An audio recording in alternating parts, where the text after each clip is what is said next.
अस्सलामुअलैकुम, welcome to San sports. इंतज़ार की घड़ियां हुई ख़त्म। एशिया कप का आज बड़ा मुकाबला पाकिस्तान और भारत के दरमियान खेला जा रहा है। आज भारत खिलाफ मैच से पहले पाकिस्तान का एक बड़ा खिलाड़ी इंजरी का शिकार और उसकी जगह सिफारिशी खिलाड़ी को पाकिस्तान की प्लेइंग 11 में शामिल कर लिया गया।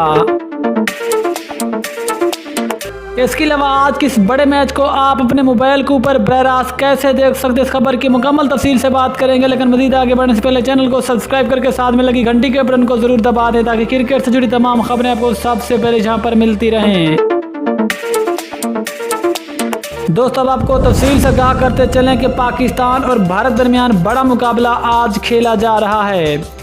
लेकिन आज के इस बड़े मैच को अपने मोबाइल के ऊपर बराह रास्त देखने के लिए इसी वीडियो की डिस्क्रिप्शन में एक ऐप का लिंक दिया गया है, जिसका तरीका आपको स्क्रीन पर भी शो हो रहा है।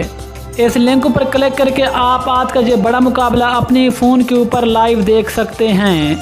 इसके अलावा दोस्तों, आपको बताते चलें कि आज के इस बड़े मुकाबले के लिए पाकिस्तान क्रिकेट टीम में एक बड़ी तब्दीली की गई और वो है पाकिस्तान के फास्ट बॉलर शाहनवाज धानी इंजरी का शिकार हो गए हैं और शाहनवाज धानी आज के इस मैच में पाकिस्तान की टीम में शामिल नहीं होंगे और उसकी जगह एक बार फिर पाकिस्तान के फास्ट बॉलर हसन अली को पाकिस्तान की प्लेइंग 11 में शामिल किया जाएगा। इस वजह से हसन अली की बड़ी लॉटरी निकली है। हसन अली एक बार फिर पाकिस्तान की प्लेइंग 11 में शामिल हो गए हैं। दोस्तों, ये थी आज की बड़ी खबर। इंशाल्लाह मिलते हैं किसी और न्यूज़ के साथ। तब तक के लिए इजाज़त दीजिए। अल्लाह हाफिज़। पाकिस्तान जिंदाबाद।